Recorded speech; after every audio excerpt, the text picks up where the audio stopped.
Bonsoir à tous, bienvenue dans le flash d'information sur RTI 1.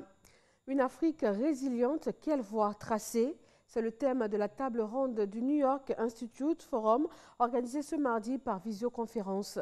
Il s'agit de mettre en avant les efforts faits par l'Afrique face aux risques socio-économiques auxquels le continent est confronté du fait de la Covid-19. Le président Alassane Ouattara a pris part aux échanges.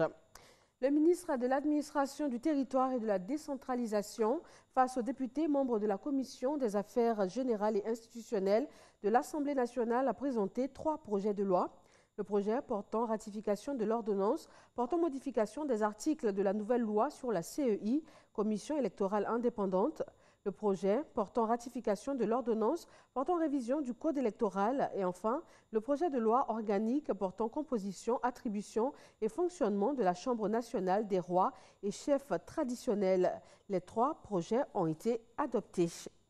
La communauté musulmane de Côte d'Ivoire commémore ce soir la nuit du destin. C'est la nuit au cours de laquelle le Saint-Coran a été révélé au prophète de l'islam, une nuit mise à profit par les musulmans pour faire des prières et des invocations. Plus d'1 milliard de francs CFA pour le groupe PFO, Pierre Fakouri, opérateur, et 25 millions de la Banque populaire. Ce sont des dons reçus par le ministre de l'Économie et des Finances. L'occasion pour le directeur général de la Banque populaire d'annoncer la bonne performance de son établissement financier. Noël Niagno.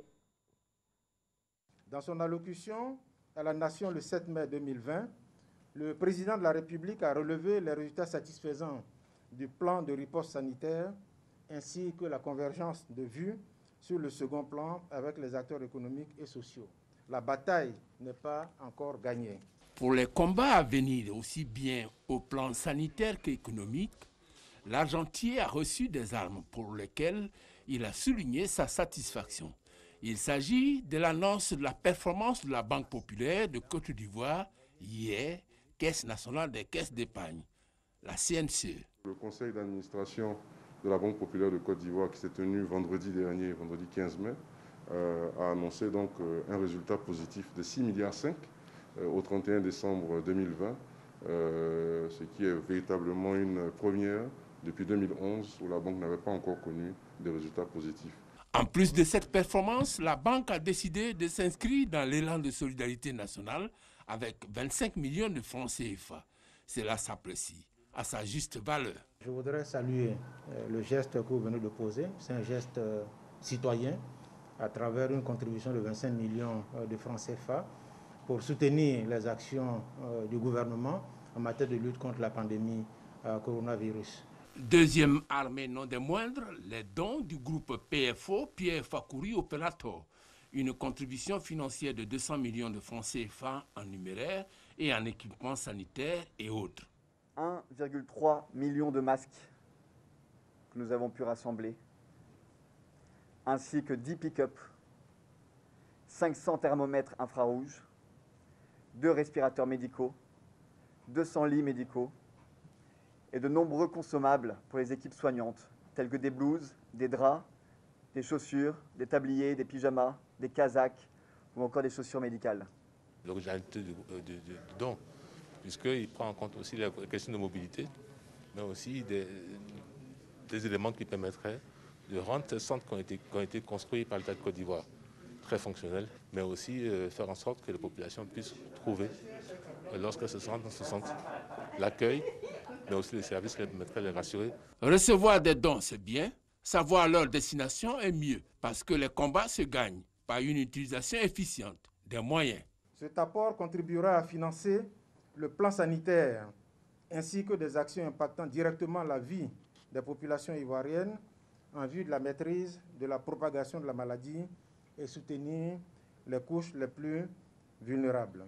Voilà qui présage des prochaines victoires sur le coronavirus. Dans cette lutte contre le coronavirus, il faut renforcer la capacité opérationnelle des structures sanitaires. Et c'est dans cet objectif que le mouvement bouddhiste Soka Gakkai International Côte d'Ivoire a remis aux responsables du laboratoire du CHU de la commune de Trècheville un chèque de 10 millions de francs CFA afin de s'équiper. Les pays membres de l'Organisation mondiale de la santé, OMS, ont adopté ce mardi par consensus une résolution pour une évaluation indépendante. Elle concerne la réponse globale apportée par l'agence onusienne à la pandémie de coronavirus. Aucun des 194 États membres de l'OMS n'a levé d'objection au projet de résolution présenté par l'Union européenne, au nom donc d'une centaine de pays, dont la Chine, devant l'Assemblée annuelle de la santé. Et puis au Bénin, pour terminer, le journaliste d'investigation Ignace Sossou a été condamné à 12 mois de prison, dont 6 mois fermes. Il écope aussi d'une amende de 500 000 francs CFA. La Cour a ainsi infirmé la condamnation de 18 mois de prison ferme prononcée le 24 décembre dernier pour cyberharcèlement. Ce jugement fait suite à une plainte du procureur de la République qui a jugé que le journaliste avait déformé ses propos. Et voilà, c'est tout pour ce flash d'information. Merci de l'avoir suivi. Retrouvez tout de suite sur RTI 1 l'info dans nos régions et le journal à 20h.